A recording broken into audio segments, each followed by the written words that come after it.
আগামীকাল থেকে চালু হচ্ছে ট্রেন চলাচল।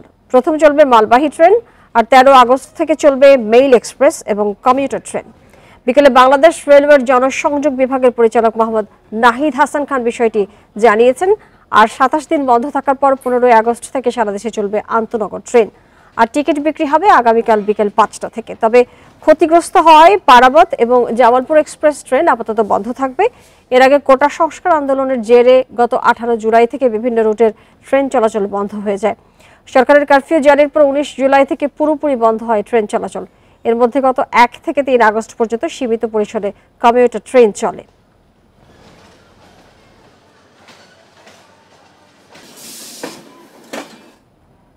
সাত দিনের মধ্যে চালু হচ্ছে মেট্রো রেল।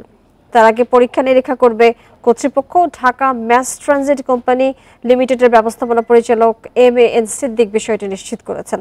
রোববার বিকেলে প্রধান উপদেষ্টা ডক্টর মোহাম্মদ ইউনূসের সঙ্গে সচিবদের বৈঠক হয়। সেখানে সড়ক পরিবহন মন্ত্রণালয়ের সচিব ABM আমিনুল্লাহ নুরি মেট্রো রেল চালুর বিষয়টি তুললে এই নির্দেশনা দেন প্রধান উপদেষ্টা। মেট্রো রেলের ব্যবস্থাপনা পরিচালক জানান, নিরাপত্তা সংক্রান্ত কিছু প্রক্রিয়া শেষ করে মেট্রো রেল চলাচল শুরু হবে। সব ঠিক থাকলে 7 দিনের আগেও চালু হতে পারে। তিনি আরো জানান, আপাতত মেট্রো রেলের মিরপুর 10 এবং কাজীপাড়া স্টেশন সচল হচ্ছে না, তবে অন্য সব স্টেশন চালু থাকবে।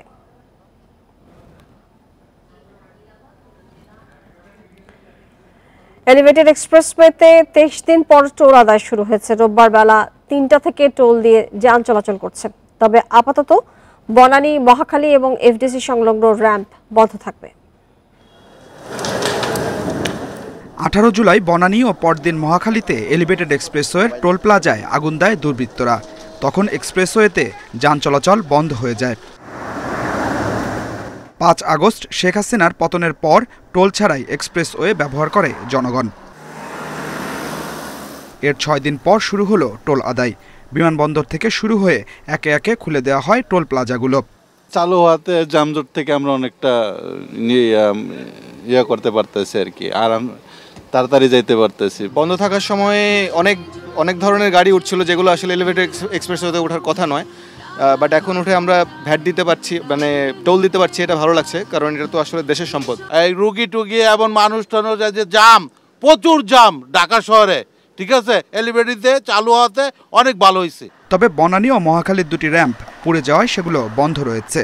FDC গেটের র্যাম্পটিও খোলা হয়নি। পরে আমরা হয়তো ম্যানুয়ালি চালাবো, ওটা তো আর সিস্টেম তো পুরো হয়ে গেছে, নষ্ট হয়ে গেছে। টোল বুথ তো দেখছি কিছু নাই, বিল্ডিং ভেঙে গেছে, ভিতরে মনিটর বসানোর মতো তো কিছু নাই। এখন এটাকে তো রিপেয়ার করতে সময় লাগবে। তো আমরা এখন চিন্তা করছি সাময়িকভাবে কিছু কাজ করে ম্যানুয়ালি চালানোর চেষ্টা করবো, এই আর কি। গত বছরের সেপ্টেম্বরে চালু হয় এলিভেটেড এক্সপ্রেসওয়ে। দিনে 50,000-এর বেশি যানবাহন চলাচল করে, আর টোল আদায় হয় 40 থেকে 45 লাখ টাকা। Adilur Rahman, independent news, Dhaka. Saint Martin বা বঙ্গোপসাগরে নিয়ে যুক্তরাষ্ট্রের সঙ্গে নতুন সরকারের কোনো সমঝোতা হয়নি বলে জানিয়েছেন পররাষ্ট্র উপদেষ্টা তৌহিদ হোসেন। রোববার পররাষ্ট্র মন্ত্রণালয়ের সাংবাদিকদের সঙ্গে মতবিনিময়ে তিনি এই কথা বলেন। ভারতে অবস্থানরত সাবেক প্রধানমন্ত্রী শেখ হাসিনাকে দেশে ফিরিয়ে আনার বিষয়ে আইন মন্ত্রণালয়ের নির্দেশনা সাপেক্ষে পদক্ষেপ নেওয়া হবে বলেও জানান তিনি। তিনি আরও জানান, আরব আমিরাতে মিছিল করে জেলে যাওয়া বাংলাদেশি শ্রমিকদের মুক্ত করতে দ্রুত ব্যবস্থা নেওয়া হবে। সেই দেশের কর্তৃপক্ষের সঙ্গে প্রধান উপদেষ্টা যোগাযোগ করবেন বলে জানান পররাষ্ট্র উপদেষ্টা। তিনি আরো বলেন, প্রবাসী শ্রমিকদের পারিশ্রমিক বাড়ানোর বিষয়ে আলোচনা করবে নতুন সরকার। এছাড়া মানবাধিকার নিয়ে বহির্বিশ্বের উদ্বেগ দূর করতেও কাজ করা হবে। পররাষ্ট্র উপদেষ্টা আরো বলেন, ভারত, যুক্তরাষ্ট্র সহ সব দেশের সঙ্গেই সুসম্পর্ক রাখতে চায় অন্তর্বর্তী সরকার। এ সময় দেশের সংখ্যালঘুদের উপর হামলার বিচার নিশ্চিত করার আশ্বাস দেন পররাষ্ট্র উপদেষ্টা। ইউএইতে আমাদের বেশ কিছু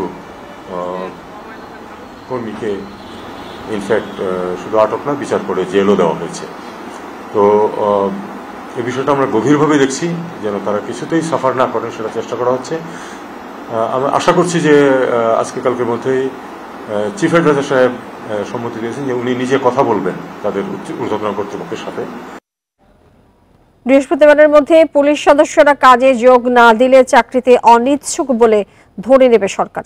প্রথম দিনে এই সচিবালয়ে এই কথা বলেন স্বরাষ্ট্র উপদেষ্টা M শাখাওয়াত হোসেনের। সময় চাঁদাবাজদের পা ভেঙে দিতে সেনাবাহিনীর প্রতি অনুরোধ জানান তিনি। এর আগে পুলিশকে রাজনৈতিক কারণে ব্যবহারের বিচার করা হবে বলেও জানান উপদেষ্টা। বৈষম্য বিরোধী ছাত্র আন্দোলনে সহিংসতায় সারা দেশেই আক্রান্ত হয় থানা। নিহত হয়েছেন পুলিশ সদস্যরা, আহত হন হাজারের বেশি। কেবল পুলিশ কেন্দ্রীয় হাসপাতালে চিকিৎসা নেন 507 জন।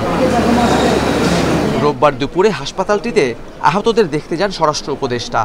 এ সময় এত হতাহতের জন্য মিডিয়ার ভূমিকাকেও দায়ী করেন তিনি। সঠিক সাংবাদিকতা না করলে চ্যানেল বন্ধের হুঁশিয়ারিও দেন। মিডিয়া আপনারা সত্যি ঘটনাগুলো তুলে ধরেন, আপনারা সত্যি ঘটনা তুলে ধরেন নাই।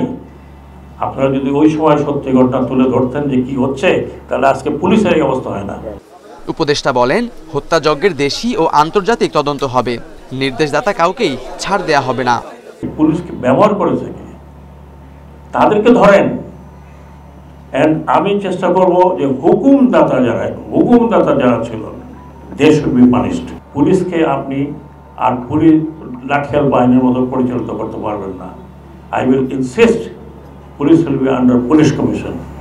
পরে সচিবালয়ে স্বরাষ্ট্র উপদেষ্টা বলেন, বৃহস্পতিবারের মধ্যে যেসব পুলিশ সদস্য কাজে ফিরবে না তারা চাকরি করবে না বলে ধরে নেওয়া হবে। এ সময় চাঁদাবাজদের পা ভেঙে দিতে সেনাবাহিনীর প্রতি আহ্বান জানান তিনি। বৃহস্পতিবার পর্যন্ত যদি আপনারা কেউ ফোর্সে জয়েন না করেন, তাহলে আমি আইজিপি সাহেবের সাথে আলাপ করেছি, র্যাবের ডিজির সাথে আলাপ করেছি, মেট্রোপলিটন পুলিশ কমিশনারের সাথে আলাপ করেছি। আপনারা যদি বৃহস্পতিবার না আসেন, আমরা ধরে নেব আপনারা চাকরিতে ইচ্ছুক নন। ডিএমপির 50 থানার মধ্যে 45টির কাজ শুরুর কথা বলা হলেও বাস্তব চিত্র ভিন্ন। পুলিশ কম থাকায় থানায় থানায় সহযোগিতা করছেন আনসার ও সেনাবাহিনীর সদস্যরা। সড়কে নেই ট্রাফিক পুলিশও। Khaled Raihan, independent news, Dhaka. বিভিন্ন জেলায় সচল হচ্ছে থানার স্বাভাবিক কার্যক্রম, সীমিত পরিসরে শুরু হয়েছে কাজ। থানার নিরাপত্তা নিশ্চিতে প্রতিটি থানায় মোতায়েন করা হয়েছে সেনাবাহিনী এবং আনসার। নারায়ণগঞ্জে 7টি থানার কার্যক্রম চলছে। রোববার সকালে পুলিশ সদস্যরা কর্মস্থলে যোগ দিয়ে কার্যক্রম শুরু করেন। তাদের সহযোগিতা করছে সেনাবাহিনী। তবে চট্টগ্রাম মহানগরীর 4টি থানার কার্যক্রম এখনো শুরু হয়নি। এছাড়া জেলার 17 থানার মধ্যে 3টির দাপ্তরিক কাজ চলছে, স্বাভাবিক হতে শুরু করেছে। দিনাজপুরের 13টি থানার কার্যক্রম, কিন্তু মাঠ পর্যায়ে এখনো দায়িত্ব পালন করছেন না পুলিশ সদস্যরা। সিরাজগঞ্জেও 12টি থানার কার্যক্রম স্বল্প পরিসরে শুরু হয়েছে। সাধারণ মানুষকে সেবা নেওয়ার অনুরোধ করা হয়।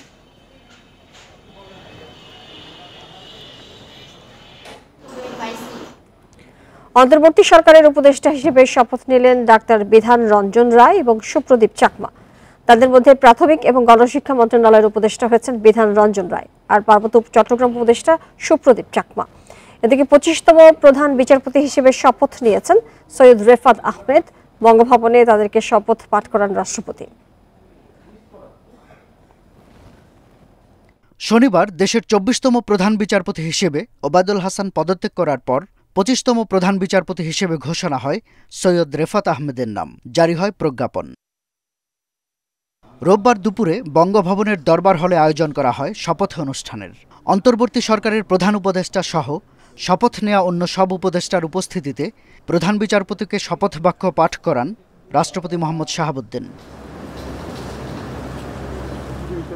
পরে অন্তর্বর্তী সরকারের 2 উপদেষ্টা ডাক্তার বিধান রঞ্জন রায় ও সুপ্রদীপ চাকমাকে শপথবাক্য পাঠ করান রাষ্ট্রপতি।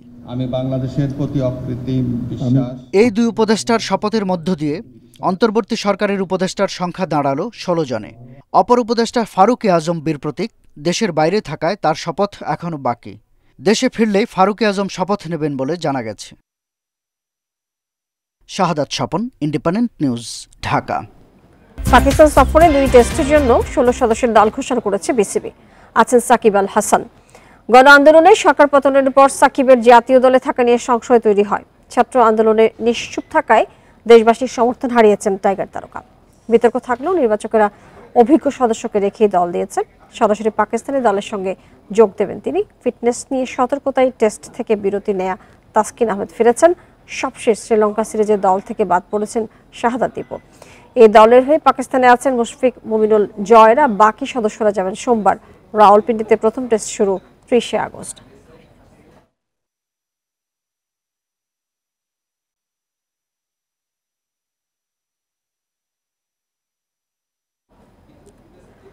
আইসিসি আইনের মধ্যে থেকে বিসিবির সভাপতি পদে অন্তর্বর্তী কাউকে নিয়োগ দেয়া যায় কিনা সে বিষয়ে দ্রুতই সিদ্ধান্ত নেওয়া হবে বলে জানিয়েছেন যুব এবং ক্রীড়া উপদেষ্টা আসিফ মাহমুদ। নারী টি-20 বিশ্বকাপ আয়োজন হুমকির মুখে থাকলেও নিরাপত্তা নিশ্চিতে প্রয়োজনীয় পদক্ষেপ নেওয়ার আশ্বাস দিয়েছেন তিনি। ক্ষমতার পালাবদলে বদলেছে প্রেক্ষাপট। বিসিবিতে উপস্থিতি নেই পরিচালকদের। সভাপতি নাজমুল হাসান পাপনও আছেন আড়ালে। সংকটাপন্ন অবস্থায় পরিবর্তন আসবে বিসিবির পরিচালনা পর্ষদে। স্বায়ত্তশাসিত প্রতিষ্ঠান হওয়ায় আপাতত সে সম্ভাবনা কম। সভাপতি পরিচালকদের রদবদল হলে আইসিসির নিষেধাজ্ঞা পড়তে পারে বিসিবি। পরিস্থিতি সামলাতে তাই কৌশলী হবার বিকল্প নেই। অবশ্যই একটা ফেডারেশনকে ওয়ার্ক করতে হইলে তার সবগুলো অর্গান ঠিকভাবে ভালোভাবে কাজ করতে হয়। সভাপতির মতো গুরুত্বপূর্ণ দায়িত্বে যিনি আছেন তিনি অনুপস্থিত আছেন, কিন্তু বিসিবি যেহেতু একটা অটোনমাস ফেডারেশন আইসিসির অধীনে, তো এই বিষয়ে আমরা সিদ্ধান্ত নিতে পারবো না। আমরা সাজেস্ট করেছি যারা বিসিবির ডাইরেক্টরস আছেন তারা এই বিষয়ে লিগ্যালি কিভাবে আইসিসির লিগ্যাল ফ্রেমওয়ার্কের মধ্য থেকে কিভাবে এই বিষয়টি সমাধান করা যায়। চলমান পরিস্থিতিতে বাংলাদেশে নিরাপত্তা শঙ্কা জোরালো। অক্টোবরে নারী টি-20 বিশ্বকাপ হুমকির মুখে। সফলভাবে আয়োজন করতে বিসিবির সাথে আলোচনা হয়েছে সদ্য দায়িত্বপ্রাপ্ত ক্রীড়া উপদেষ্টার। নারী টি-20 বিশ্বকাপের বিষয়ে আমরা বিসিবির সাথে কথা বলেছি। যেই ইস্যুগুলো হচ্ছে তার মধ্যে সবচেয়ে গুরুত্বপূর্ণ হচ্ছে সিকিউরিটি এনশিওর করা।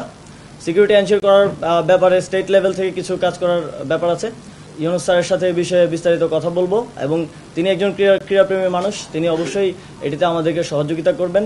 বিসিবির মতো বাফুফে কিংবা অন্যান্য ফেডারেশনগুলোতেও পরিবর্তন প্রয়োজন হলে সঠিক প্রক্রিয়া অনুসরণ করতে চান ক্রীড়া উপদেষ্টা। ধন্যবাদ সকলকে। Mohammad Nazim, independent news, Dhaka. 9 বছর পরে দেশে ফিরলেন বিএনপির স্থায়ী কমিটির সদস্য সালাউদ্দিন আহমেদ। দিল্লি থেকে এয়ার ইন্ডিয়ার একটি ফ্লাইটে রোববার বেলা 2:15টায় তিনি হযরত শাহজালাল বিমানবন্দরে পৌঁছান। দেশে ফিরে যে কোনো ষড়যন্ত্র থেকে সবাইকে সজাগ থাকা এবং শৃঙ্খলা ফিরিয়ে আনার আহ্বান জানান সালাউদ্দিন। অবসান হলো 9 বছরের নির্বাসিত জীবনের যন্ত্রণার। বিমানবন্দরে প্রিয় নেতাকে স্বাগত জানান হাজার হাজার নেতাকর্মীরা। 2015 সালের মার্চে উত্তরার বাসা থেকে আইনশৃঙ্খলা বাহিনী পরিচয়ে তুলে নিয়ে যাওয়া হয় বিএনপির স্থায়ী কমিটির সদস্য সালাউদ্দিন আহমেদকে। 62 দিন নিখোঁজ থাকার পর তাকে উদ্ধার করা হয় ভারতের মেঘালয়ের শিলংয়ে। পরে ভারতে অবৈধ অনুপ্রবেশের অভিযোগে মামলা দেয় স্থানীয় পুলিশ। নিম্ন আদালতের রায়ে সেই মামলায় খালাস পান 2018 সালে। অবশেষে সব আইনি জটিলতা কাটিয়ে দেশে ফিরলেন সালাউদ্দিন আহমেদ। বিমানবন্দর থেকে রাজধানীর চন্দ্রিমা উদ্যানে গিয়ে দলের প্রতিষ্ঠাতা জিয়াউর রহমানের কবরে শ্রদ্ধা জানান তিনি। বলেন, ছাত্র জনতার বিপ্লবের মাধ্যমে পাওয়া বিজয়কে সফল করতে হবে। যদি আমরা আইনের শাসনে কায়েম করতে পারি, আইনের শাসনের রাষ্ট্র বানাতে পারি, সর্বস্তরের সমস্ত সাংবিধানিক প্রতিষ্ঠানগুলো, গণতান্ত্রিক প্রতিষ্ঠানগুলোকে যদি আমরা স্বাধীনভাবে নিরপেক্ষভাবে যদি কাজ করতে দিতে পারি, তাহলে 18 কোটি মানুষের ঘরে ঘরেই সেটার সুফল যাবে। আমি সর্বস্তরের জনগণকে আহ্বান জানাবো, আপনারা ধৈর্য ধরুন, আপনারা শৃঙ্খলা ফিরিয়ে আনুন। বাংলাদেশকে একটি প্রকৃত গণতান্ত্রিক রাষ্ট্র হিসেবে গড়ে তুলতে হবে বলেও মন্তব্য করেন সালাউদ্দিন আহমেদ। Jahanara Parvin, Independent news, Dhaka. সাবেক প্রধানমন্ত্রী শেখ হাসিনাকে দেশে এনে বিচারের দাবি জানিয়েছেন বিএনপি চেয়ারপারসন খালেদা জিয়ার উপদেষ্টা পরিষদের সদস্য এম রুহুল কুদ্দুস তালুকদার দুলু। বিকেলে নাটোরের নলডাঙ্গা উচ্চ বিদ্যালয় মাঠে নলডাঙ্গা উপজেলা বিএনপি আয়োজিত জনসভায় তিনি এই দাবি জানান। বলেন, কোনো অপরাধী পালিয়ে থাকলে তাকেও আইনের আওতায় আনার সুযোগ আছে।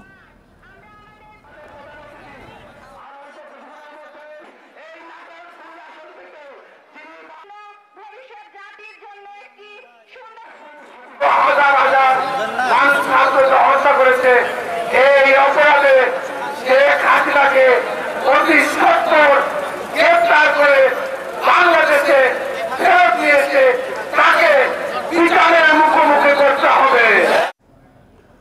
সাবেক পররাষ্ট্রমন্ত্রী হাসান মাহমুদ, তার স্ত্রী নুরান ফাতিমা, মেয়ে নাফিজা জুমাইনা মাহমুদের ব্যাংক হিসাব জব্দের নির্দেশ দিয়েছে আর্থিক গোয়েন্দা বিভাগ। রোববার এই নির্দেশ সব ব্যাংক এবং আর্থিক প্রতিষ্ঠানে পাঠিয়েছে Bangladesh financial intelligence unit BFIU। 2012 সালের মানি লন্ডারিং প্রতিরোধ আইনের আওতায় এই নির্দেশ দেওয়া হয়। এর ফলে ওই তিনজনের ব্যক্তিগত বা ব্যবসায়ী ব্যাংক হিসেব থেকে কোনো অর্থ উত্তোলন করা যাবে না। হাসান মাহমুদ আওয়ামী লীগের যুগ্ম সাধারণ সম্পাদক 2024 সালের জানুয়ারিতে অনুষ্ঠিত নির্বাচনের পর শেখ হাসিনা সরকারে তাকে পররাষ্ট্রমন্ত্রীর দায়িত্ব দেওয়া হয়। এর আগের সরকারে তিনি তথ্যমন্ত্রীর দায়িত্বে ছিলেন। গণ আন্দোলনের মুখে শেখ হাসিনা দেশ ত্যাগের পর হাসান মাহমুদ কোথায় আছেন সে সম্পর্কে কোনো তথ্য নেই কারো কাছে। রাজধানীর মতিঝিলে ইসলামী ব্যাংক প্রধান কার্যালয়ের সামনে গোলাগুলির ঘটনা ঘটেছে। এতে 6 ব্যাংক কর্মকর্তা গুলিবিদ্ধ হয়েছেন। সকাল 10টার দিকে মতিঝিলের দিলকুশায় এই ঘটনা ঘটে। ব্যাংকের কর্মকর্তারা জানান, সকালে বৈষম্য বিরোধী ব্যাংক সমাজের ব্যানারে জামানতবিহীন বেনামি ঋণ কেলেঙ্কারির প্রতিবাদ জানিয়ে বিক্ষোভ শুরু করেন। এ সময় এসলাম গ্রুপের কর্মকর্তা সহ শতাধিক মানুষ অস্ত্র নিয়ে তাদের উপর হামলা করেন। এলোপাতাড়ি গুলিতে আহত হন ব্যাংকের গোডাউন গার্ড ডিজি শফিউল্লাহ, কর্মকর্তা মামুন, আব্দুর রহমান সহ অন্তত 6 জন। তাদের মধ্যে 3 জনের অবস্থা গুরুতর বলে জানা গেছে। পরে কর্মকর্তারা পাল্টা ধাওয়া দিলে হামলাকারীরা পালিয়ে যায়। এদিকে এই ঘটনার সঙ্গে যারা জড়িত তাদের বিরুদ্ধে কঠোর ব্যবস্থা নেওয়া হবে বলে জানিয়েছেন অর্থ উপদেষ্টা ডক্টর সালেউদ্দিন আহমেদ। কোনো কেউই আইনের বাইরে থাকবে না, যে কেউ যদি করে থাকে ইমিডিয়েটলি তাদের আইনের আইনত অ্যাকশন নিতে হবে, যেই হোক সোজাসুজি।